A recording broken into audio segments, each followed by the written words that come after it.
ನಾನ್ ನಿಮ್ಗೊಂದ್ ಪ್ರಶ್ನೆ ಕೇಳೋದು. ನಮ್ಗೇನ ಹೇಳಿ ಸರ್. ಹೌದ್ ಸರ್, ಈಗ ಅವ್ರು ಹೋಗಿರೋದು ಯಾವ ಏನಕ್ಕೆ ಸರ್? ಬಿಗ್ ಬಾಸ್ ಗೆಲ್ಲಕ್ಕೆ ಬಸ್ ಗೆದ್ದು 50 ಲಕ್ಷ ಸಂಪನ್ನ ಮಾಡ್ಬೇಕು. ಬರೀ 50 ಲಕ್ಷ 50 ಲಕ್ಷ ಸಂಪನ್ನ ಮಾಡ್ಬೇಕು ಅಂತ ಹೋಗವ್ರೆ. ಹಾ.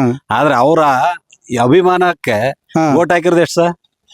ಈಗ ಆಲ್ರೆಡಿ 50 ಕೋಟಿ ಅಂತ ಹೇಳ್ತಿದ್ದಾರೆ. 50 ಕೋಟಿ ಹಾಕೋರಲ್ ಸರ್. 50 ಕೋಟಿ ಒಂದೊಂದ್ ರೂಪಾಯಿ ಅವ್ನಿಗೆ ಗಿಲ್ಲಿ ನಟನ್ಗೆ 100 ರೂಪಾಯಿ ಕಟ್ಸ್ಬಿಟ್ರೆ ಹಾ. ಎಷ್ಟಾಯ್ತು ಸರ್? ಅಂದ್ರೆ 50 ಕೋಟಿ ಜನ ಒಂದೊಂದ್ ರೂಪಾಯಿ ಒಂದೊಂದ್ ರೂಪಾಯಿ ಸಾಕು. ಕಳಿಸ್ತಾರೆ. ಎಷ್ಟು 50 ಕೋಟಿ ಆಯ್ತಲ್ಲ ಸರ್. ಅದ್ 50 ಲಕ್ಷಕ್ಕೆ ಆಡ್ಬೇಕು ಅಂತ ಏನು ಹೋಗ್ಲಿಲ್ಲ ಸರ್. ಇಷ್ಟೊಂದು ಪ್ರೀತಿ ಅಭಿಮಾನ ಗಳಿಸಕ್ ಹೋಗಿರೋದು ಅವ್ರ ಅಷ್ಟೇ. ಈಗ 50 ಲಕ್ಷ ನಮ್ಗೆ ಇಂಪಾರ್ಟೆಂಟ್ ಅಲ್ಲ ಸರ್. ಈಗ 50 ಕೋಟಿ ಜನ ಅವನ ನಮ್ಮ ಗಿಲ್ಲಿ ನಟ ಅಂತ ಗುರುತಿಸೋರಲ್ ಸರ್ ನಮ್ಮೂರ್ಗೆ. ಅದು ಹೆಮ್ಮೆ ಅಲ್ವ ಸರ್. ಈಗ 50 ಲಕ್ಷ ನಮ್ಗೇನು ಅವ್ರಿಗೆ ಅದು ದೊಡ್ಡದಿರ್ಬೋದು. ಆದ್ರೂ 50 ಕೋಟಿ ಜನ ಪ್ರೀತಿಸ್ತಾದಲ್ಲ. ಅಲ್ಲ ಸರ್, ಅಂದ್ರೆ 50 ಕೋಟಿ ಅನ್ನೋದಕ್ಕಿಂತ ಹೆಚ್ಚಾಗಿ ಅರ್ಧ ಜನಕ್ಕೆ ಇದು ಓಟ್ ಹಾಕುದು ಹೆಂಗೆ ಮತ್ತೆ ಇದೇನು ಅಂತ ಏನು ಗೊತ್ತಿರ್ಲಿಲ್ಲ ಸರ್. ಹುಡುಗರು ಗೊತ್ತಿರುವಂತ ಹುಡುಗರು ಮನೆಗೆ ಹೋಗಿ ಅವ್ರ ಮೊಬೈಲ್ ಈಸ್ಕೊಂಡು ನೀವ್ ಹಿಂಗೆ ಓಟ್ ಮಾಡ್ರಿ ಅಂತ ಹೇಳಿ ಮಾಡ್ಸಿರೋ ಸರ್. ನಿಜವಾಗ್ಲು ಅದು ನಮ್ಗೆ ಈಗ್ಲೂ ಒಂದ್ MP MLA ಯಾರು ಇಷ್ಟು ಫೋರ್ಸ್ ಮಾಡಿ ಓಟ್ ಹಾಕ್ಸ್ತಿಲ್ಲ ಸರ್. ನಿಜವಾಗ್ಲೂ ಸತ್ಯ ಓಟ್ ಹಾಕ್ಸ್ತಿದ್ರು. 1,000 2,000 ದುಡ್ಡು ಕೊಟ್ಬಿಡುದು ಇಂತ ಗುರ್ತ್ ಹಾಕ್ರಿ ಅಂದ್ಬಿಟ್ಟು ಹೊಂಟೈತ್ರಿ ಸರ್. ಆದ್ರೆ ಇದು ದುಡ್ಡಲ್ಲ ಏನಂದ್ರೆ ಏನಿಲ್ಲ ಮನೆ ಅಮ್ಮ ನೀನ್ ಇಂಥದ್ ಹಾಕು ಇವ್ನಿಗೆ ಹಾಕು ಕೊಡಿ ನಿನ್ ಮೊಬೈಲ್ ಅಂದ್ಬಿಟ್ಟು ಅವ್ರೇ ಇಸ್ಕ ಹಾಕಿ ಎಷ್ಟೊಂದ್ ಮಾಡಿದ್ರು ಅಂದ್ರೆ ಸರ್. ನಮ್ ನಿಜವಾಗ್ಲೂ ಸುಮಾರು ನಾನು ಈಗ 7-8 ಎಲೆಕ್ಷನ್ ಫೇಸ್ ಮಾಡೀನಿ. ಒಂದ್ರಲ್ಲೂ ಇಷ್ಟು ಟಾರ್ಚರ್ ಇರ್ಲಿಲ್ಲ ಸರ್. ಅದ್ರಲ್ಲಿ ಎಂತ ಸಣ್ಣ ಮಕ್ಕಳುಗಳು ತಾತ ನಿನ್ ಮೊಬೈಲ್ ಕೊಡಿಲ್ಲ ನಮ್ಗೆ ಇಲ್ಲಿ ಓಟ್ ಹಾಕ್ಬೇಕು ನಮ್ಗೆ ಇಲ್ಲಿ ಓಟ್ ಹಾಕ್ಬೇಕು ಅಂತ. ನಿಮ್ಗೆ ಓಟ್ ಹಾಕೋ ಗೊತ್ತಿರಲಿಲ್ಲ?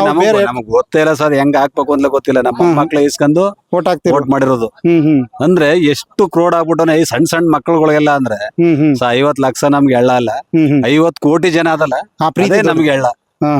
50 ಲಕ್ಷ ಎಳ್ಳ ಇಲ್ಲ ಇವತ್ತು ನಮ್ಗೆ 50 ಕೋಟಿ ಜನ ನಮ್ಮ ಊರ ಬಂದು. ಆಮೇಲೆ ಈಗ ಏನ್ ಸರ್ ಪೇಪರ್ನವರು TV ಅವರು ಮಾಧ್ಯಮದವ್ರು ಎಲ್ಲಾ ಬಂದು ದಿನ ಕಡಿಮೆ ಅಂದ್ರು 50 ಗಂಟೆ ಒಂದ್ 15,000ದಿಂದ 20,000 ಜನ ಬಂದು ಹೋಗೋರು ನಮ್ಮೂರ್ಗೆ. ಅಯ್ಯಪ್ಪ, ಪ್ರತಿ ಒಬ್ರು ಬಂದು ಹೋಗೋರ. ನಾಳೆಯಿಂದ ಬರಲ್ಲ ನಮ್ಗೆ ಎಷ್ಟೊಂದ್ ಬೇಜಾರಾಯ್ತಾ ಅದೇ ಅಂದ್ರೆ ಸರ್ ಇವತ್ತು ಏನಪ್ಪ ಇವತ್ತಿಗೆ ಲಾಸ್ಟ್ ಆಗೋಯ್ತಲ್ಲ, ಇನ್ನೊಂದ್ 2 ದಿನ ನಮ್ ಗಿಲ್ಲಿ ನಟನ ಮುಂದೆ ಕಳ್ಸ್ಕೊಟ್ಬಿಟ್ಟಿದ್ರೆ ನಮ್ಗೆ ಇನ್ನೂ ಖುಷಿ ಆಯ್ತಿತ್ತು ಅನಿಸ್ತಾದ ಸರ್. ಅಂದ್ರೆ ಅವ್ರು ಬರೋದ್ರಿಂದ ನಿಮ್ಗೆ ಒಂಥರ ಜೋಸು ನಿಮ್ ಊರಲ್ಲಿ ಅಂತ. ಅಂದ್ರೆ ಅವ್ರು ಕಷ್ಟಪಟ್ಟಿರೋದು ಅವ್ರು ವ್ಯವಹಾರ ಮಾಡಿರೋದು ನೋಡಿದ್ರೆ ನಮಗೆ ಕಳ್ಳು ಕಿತ್ಕ ಬರೋಂಗೈತೆ ಸರ್. ಇನ್ನು ಅವ್ರ ತಾಯಿ ಅವ್ರ ಅಪ್ಪ ಅವ್ರೆಲ್ಲರೂ ನೋಡಿದ್ರೆ. ಆದ್ರೆ ಇವತ್ತು ಇಷ್ಟೆಲ್ಲಾ ಮಾಡೋರೆ ಅಂದ್ರೆ ಒಂದು ಗ್ರೇಟ್ಸ್ ಅವರು. ದುಡ್ಡು ಅದ್ 50 ಲಕ್ಷ ಗೆಲ್ಲಿ ಬಿಡ್ಲಿ ಅದ್ ಸೆಕೆಂಡ್ರಿ ಸರ್. 50 ಕೋಟಿ ಸಂಪನ್ನ ಮಾಡದ್ನಲ್ಲ ಜನ, ಅದು 50 ಕೋಟಿ ಜನ ದಡ್ಪುರ ಅಂತ ಗುರ್ತಿಸಲ್ಲ ಸರ್. ಅದು ನಮ್ಗೆ ಇಂಪಾರ್ಟೆಂಟ್ ಇವತ್ತು. ಅದು ನಿಮಗೆ ಮುಖ್ಯ. ನಮ್ಗೆ ಇಂಪಾರ್ಟೆಂಟ್ 50 ಲಕ್ಷ 50 ಲಕ್ಷ ನಮ್ಗೆ ಬೆಂಗಳೂರಿಂದ ಇಷ್ಟು ಮಾತ್ರ.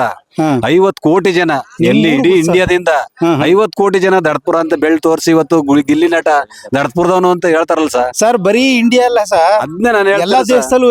ಆಮೇಲೆ ಇದಾಗಿ ಸರ್ ಇವರು ಆರ್ಮಿ ಅವರು ಫೋನ್ ಮಾಡಿ ಹೇಳವ್ರ ಸರ್ ಓಟ್ ಹಾಕಿ ಅಂತ. ಆರ್ಮಿ ಕಾಶ್ಮೀರದಿಂದ. ಎಂತ ಎಂತ ಪುಣ್ಯವಂತ ಸ ಹುಡ್ಗ, ಅಷ್ಟು ಒಳ್ಳೆ ಹುಡ್ಗ ಅಷ್ಟು. ಆಮೇಲೆ ಏನ್ ಸ ಅವ್ರು ಏನ್ ಮಾಡಿದಾನ ಅವನು? ಏನು ಇಲ್ಲ. ಏನಂದ್ರೆ ಏನು ಇಲ್ಲ. ಅವನು ಬುಂಡೆ ಜೋಗಿ ಹಂಗ ಓದದ್ದು ಬೆಂಗಳೂರ್ಗೆ. ಬುಂಡೆ ಜೋಗಿ ತರ ಓದತ್ತಂದ್ರೆ ಏನು ಕೈಲಿ ಏನು ಇಲ್ದಾನೆ ಅನ್ನಕ್ಕೂ ನಮ್ ಹೋಗಿ ಅನ್ನ ಹುಟ್ಟಿಸ್ಕೊಂಡ್ಬೇಕಪ್ಪ ಅಲ್ಲಿ. ನಾನೇನು ಮಾಡೋದ್ ಬೇಡ ಅಲ್ಲಿ, ನಮ್ಗೆ ಒಟ್ಟಿಗೆ ಅನ್ನ ಸಿಕ್ಕರ್ ಸಾಕು ಅಂತ ಹೋದ್ ಹುಡ್ಗ ಇವತ್ 50 ಕೋಟಿ ಜನಕ್ಕೆ ಸಂಪಾದನೆ ಅಷ್ಟೊಂದು ಪ್ರೀತಿ ಗಳಿಸೋನೆ ಅಂದ್ರೆ ಅದು ಹೆಮ್ಮೆ ಅಲ್ವ ಸರ್ ನಮ್ಗೆ? ಹೆಮ್ಮೆನೆ ಸರ್. ಹೌದು. ಈಗ ಸರ್ ನಾಳೆ ಆತ ಬಂದಾಗ ಇದನ್ನೆಲ್ಲ ನೋಡಿದ್ರೆ ಆತನ್ಗೆ ಏನ್ ಅನ್ನಿಸ್ಬೋದು ಸರ್? ಇದನ್ನೆಲ್ಲ ಹೇಳೋಣ ಸರ್. ಆದ್ರೆ ನಮ್ ಮಳವಳ್ಳಿ ಕಟೌಟ್ ತೋರ್ಸೋರು ನನ್ಗೆ ನಮ್ 3 ಜನ ಹೆಂಗ್ ಮಾಡ್ತಾವ್ರೆ, ನನ್ ಮಳವಳ್ಳಿ ತಾಲೂಕಿನ ಜನ ಹೆಂಗ್ ಮಾಡ್ತಾವ್ರೆ, ನಾನು ಊರ್ ಹೋಗಿ ಕಣ್ಣಾರ ನೋಡಿ ಆಮೇಲೆ ಸಂತೋಷ ಪಡ್ತೀನಿ ಅಂತ ಹೇಳೋಣ ಸರ್. ಆದ್ರೆ ಎಷ್ಟು 11 ಗಂಟೆ 10 ಗಂಟೆ ನೋಡಿನಿ ಸರ್. ರಾತ್ರಿ 11 ಗಂಟೆ ನೋಡೇನಿ. ಅವ್ನು ಹೇಳ್ತಿದ್ ನೋಡಿದ್ರೆ ನಮ್ಗೆ ಒಂಥರ ಏನೋ ಆಯ್ತದ ಸರ್. ಅನ್ನಕ್ಕೆ ಬೇರೆಯವ್ರ ರೂಮಲ್ಲಿ ಹೋಗಿ ಕದ್ಕೊಂಬಂದು ಊಟ ಮಾಡಿ ಕಂಡ್ರವ್ರ ಮನೆಗೆ ಹೋಗಿ ರೂಮಲ್ಲಿ ಮನ್ಗಿದ್ದು ವ್ಯವಹಾರ ಮಾಡ್ತೀನಿ. ಅಷ್ಟು ಬಡತನ ಸರ್, ಈಗ್ಲೂ ಅಷ್ಟೇ ಬಡತನ ಅವ್ರದ್ದು. ಈಗ ಅಲ್ಲಿಂದ ಹೋಗಿ ಏನ್ ಕೊಟ್ಕೊಡಿ ಸಂಪನ್ನ ಮಾಡ್ಕೊಂಡಿಲ್ಲ, ಐಷಾರಾಮಿ ಜೀವನ ನಡೆಸ್ತಾ ಇಲ್ಲ. ಇಲ್ಲಿ ಗಂಡ್ಲು ಅವನ್ಗೆ ಬಡತನ. ಈಗ ಭಗವಂತ ಏನೋ ಕಂಡ್ಬಿಟ್ಟು ಏನೋ ಅದೊಂದ್ ಆದ್ರೆ ನೀವ್ ಹೇಳುವಂಗೆ 50,000 ಲೆಕ್ಕ ಇಲ್ಲ ಸರ್. 50 ಕೋಟಿ ಜನ ಅವ್ರಲ್ಲ, ಅದು ಅವನಿಗೆ ಲೆಕ್ಕ. ಹೌದೌದು. ಅವ್ನ್ ಕಷ್ಟ ಅಂದಾಗ ಅವ್ರು 1 ರೂಪಾಯಿ ಕಳಿಸ್ಬಿಟ್ರೆ 50 ಕೋಟಿ ಆಯ್ತದೆ. ಅವನ್ ಜೀವನ ಎಲ್ಲೋ ಹೊಟ್ಟೈತದ. ಅಲ್ಲ 1 ರೂಪಾಯಿ ಅಲ್ಲ, 10 ರೂಪಾಯಿ ಕಳಿಸಿ ಅಂದ್ರೆ ಕಳಿಸ್ತಾರ ಸರ್. ಆದ್ರೆ ನಾವ್ ಹೇಳ್ತಾ ಇರೋದು ನಮ್ಗೆ ಒಬ್ಬ ಲೆಕ್ಕ ಸರ್. ಒಬ್ಬ ನಮ್ಗೆ ಒಬ್ಬ ಮನುಷ್ಯ ಲೆಕ್ಕ ಸರ್. ಈಗ ಇಡೀ ನಮ್ ಇಂಡಿಯಾದಲ್ಲಿ 50 ಕೋಟಿ ಜನ ಹಾಕ್ಬೇಕು ಅಂದ್ರೆ ಸರ್, ನಮ್ ಮಂಡ್ಯ ಜಿಲ್ಲೆ ಲೆಕ್ಕ ಹಾಕಂದ್ರೆ 30 ಕೋಟಿ. ನಮ್ಮ ಕರ್ನಾಟಕದಲ್ಲಿ ಇರೋದು ಎಷ್ಟು ಸರ್? 7 ಕೋಟಿ. 7 ಕೋಟಿ. ಅಂದ್ರೆ ನಮ್ಮ ಬಿಟ್ಟು ನಮ್ದು 7 ಕೋಟಿ ಜನ ಬಿಟ್ಟು ಇನ್ನು ಉಳಿದವರೆಲ್ಲ ಇನ್ನು ಉಳಿದವರೆಲ್ಲ ಇನ್ನು 30 ಕೋಟಿ ಜನ ಎಲ್ಲಿಯವ್ರ ಅವ್ರು ಹೌದು. ಎಲ್ಲ ಹೊರಗಡೆ ಇರ್ತಾನೆ. ಹೌದೌದು. ಅಷ್ಟು ಅಭಿಮಾನ ಅಂದ್ರೆ ಹ್ಮ್ ಈಗ 7 ಕೋಟಿಯಲ್ಲಿ 30 ಕೋಟಿಯಲ್ಲಿ ಸರ್ ಹೌದೌದು. ಅದು ಎಷ್ಟು ಪ್ರೀತಿ ತೋರಿಸಿದಾರೆ ಸರ್. ಇದನ್ನೆಲ್ಲ ನೀವು ನೆನಪು ಮಾಡ್ಕೊಂಡು ಇವತ್ತು ಬೇಜಾರಾಗ್ಬಿಟ್ಟಿದ್ದೀರಿ. ನಾವು ನಿಜವಾಗ್ಲೂ ನಾವ್ ಯಾರೇ ಬಂದ್ರು ಹ್ಮ್ ಕೈ ಮುಗಿವತ್ತಾಗದೆ ಇವತ್ತು. ಯಾಕೆಂದ್ರೆ ನಮ್ಮ ಊರ್ಗ 50 ಕೋಟಿ ಜನ ನಮ್ಮ ಊರ್ತ ಕಡೆ ಬೆಳ್ ತೋರಿಸಿ ದಡ್ಪುರ ಹ್ಮ್ ಗಿಲ್ಲಿ ನಟ ಅವನಂತ ಹುಡುಗ ಅಂತ ತೋರಿಸ್ತಾವ್ರ ಸರ್. ಅದು ಹೆಮ್ಮೆ ನಮ್ಗೆ, ಓಕೆ ಓಕೆ ಸರ್. ಹೆಮ್ಮೆ ಸರ್ ಅದು. ಖಂಡಿತ ಸರ್. ನೀವು ಇನ್ನೂ ಒಂದ್ ವರ್ಷ ಕಾಯ್ಬೇಕು, ಮತ್ತೆ ಬಿಗ್ ಬಾಸ್ ಬರ್ಬೇಕು ಅಂದ್ರೆ. Big Boss ಬಂದ್ರೆ ಇನ್ನು ಈ ಸೀಸನ್ ಯಾವ್ದೇ ತರದಲ್ಲೂ ಬರಲ್ಲ ಸರ್. ನಿಮ್ ಗಿಲ್ಲಿ ನಟ ಇರಲ್ವಲ್ಲ ಮತ್ತೆ? ಗಿಲ್ಲಿ ನಟ ಅಲ್ಲ ಸರ್, ಯಾರ್ ಬಂದ್ರು ಈ ಕ್ರೇಜ ತರೋಕ್ ಆಗುಲ್ಲ. ಖಂಡಿತ. ಇಷ್ಟು ಪ್ರೀತಿ ತೋರ್ಸೋದ್ಲ ನಮ್ ಮಂಡ್ಯ ಜನತೆ. ಒಂಥರ ಮುದ್ದು ಬೆಣ್ಣೆ ಇದ್ದಂಗ ಸರ್. ಇದ್ರೆ ಭದ್ರಾಗೆ ಇರ್ತಾರ, ಕರ್ಗೋದ್ಲ ಯಾರಿಗೂ. ಕರ್ಗೋದ್ರೆ ಮುಗ್ದೋಯ್ತು. ಹೆಂಗ್ ಎಲ್ಲಿ ಗಂಟೆ ಇರ್ಬೇಕು ಅಲ್ಲಿ ಗಂಟೆ 50 ಕೋಟಿ ಜನ ಕಿತ್ಕೊಂಡ್ ಬಂದ್ಬಿಡ್ತಾರೆ. ಬಂದ್ಬಿಟ್ಟವ್ರ ಸರ್. ಈಗ ನಮ್ ಮಂಡ್ಯ ಜಿಲ್ಲೆ ಜನ ಪ್ರೀತಿ ತೋರ್ಸೋದ್ರಲ್ಲಿ ಎತ್ತದ ಕೈ ಸರ್. ಹೌದೌದು. ತೋರ್ಸ್ನಿಲ್ಲ ಅಂದ್ರೆ ಅವ್ರು ಊತ ಹಾಕ್ತಾರ ಪಕ್ಕ. ತೋರ್ಸಿದ್ರೆ ಹೌದು. ನಂಗೆ ಮೆರೆಸಿ ಹಣ್ಣಾಗಿ ನೀರಾಗಿ ಬಿಟ್ಬಿಡ್ತಾರ ಸರ್. ಖಂಡಿತ ಸರ್. ಈ ನಮ್ಮ ಇದ್ದೇ ನೋಡ್ತಾ ಇದ್ರಲ್ಲ, ಈಗ ಬಿಗ್ ಬಾಸ್ ನೋಡ್ತಾ ಇದಾರೆ. ನಮ್ ಮಂಡ್ಯ ಜಿಲ್ಲೆ ಜನ ಎಷ್ಟು ಆ ಕ್ಯಾಸ್ಟ್ ಈ ಕ್ಯಾಸ್ಟ್ ಆ ಜನ ಈ ಜನ ಯಾರು ಇಲ್ಲ ಸರ್. ಈಗ ನಮ್ಮ ಸುತ್ತ ಇರೋರೆಲ್ಲ ಒಕ್ಲುಗರು, ಲಿಂಗಾಯತ್ರು, ಅವರು ಇವ್ರು ಎಲ್ರು ನಮ್ಮ ಎಲ್ಲಾ ಹಿಂದುಳಿದವ್ರದವ್ರೆ ಅವ್ರೆ ಸರ್. ಆದ್ರೂ ಒಬ್ರು ಈಗ ಇಂಥ ಊರ್ಲಿ ಕಟ್ಔಟ್ ಇಲ್ಲ ಅನ್ನುವಂಗಿಲ್ಲ ಸರ್ ನಮ್ಮ ಮಂಡ್ಯದಲ್ಲಿ. ಎಲ್ಲ ನಾನ್ ಮಂಡ್ಯಕ್ಕೆ ಹೋದ್ರು ಅಷ್ಟೇ, ಕಿರ್ಗಾವ್ಲಿಗ್ ಬಂದ್ರು ಅಷ್ಟೇ, ಮಳವಳ್ಳಿಗೆ ಹೋದ್ರು ಅಷ್ಟೇ, ಬನ್ನೂರ್ ಗಂಟ್ಲು ಹೋಗಿನಿ ಸರ್ ಎಲ್ಲ ನೋಡ್ಬೇಕು ಅಂತ. ಎಲ್ಲಾ ಕಡೆ ನಮ್ ಗಿಲ್ಲಿ ಗಿಲ್ಲಿ ಗಿಲ್ಲಿ ಗಿಲ್ಲಿ ಸರ್. ನೀವ್ ಒಂದು 50 ಕಿಲೋಮೀಟರ್ ದೂರದಲ್ಲಿ ಓಡಾಡಿದ್ರಿ. 100-200 ಕಿಲೋಮೀಟರ್ ಗಂಟೆ ಫ್ಲೆಕ್ಸ್ ಗಳು ಹಾಕೋರು ಎಲ್ಲ ಜಿಲ್ಲೆ. ನಾವ್ ನೋಡ್ಲಿಲ್ಲ ಸರ್, ನಮ್ ಮೊಬೈಲ್ ನೋಡ್ಕತೇವೆ ಅಷ್ಟೇ.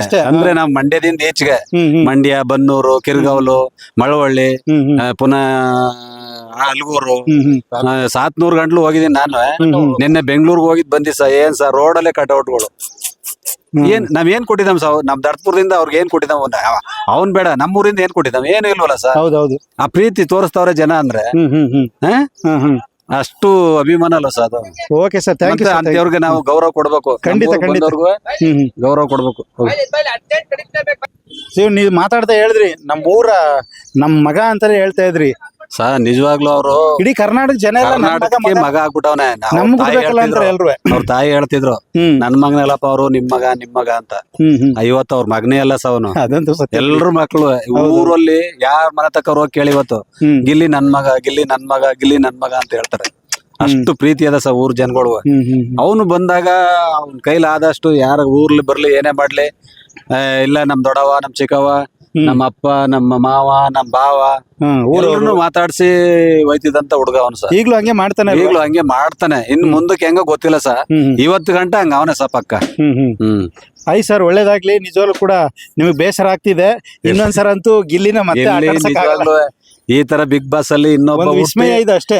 ಅವನು ಹುಟ್ಟಿ ಈ ತರನೇ ಹೆಸರು ಗಳಿಸ್ಲಿ ಅಂತ ನಾವ್ ಹಾರೈಸ್ತೀವಿ ಅಷ್ಟೇ ಸರ್. ನಮ್ಮೂರ್ ಮಗ ಏನೋ ಇವತ್ತಿಷ್ಟು ಮಾಡ್ಕೊಂಡವನೆ.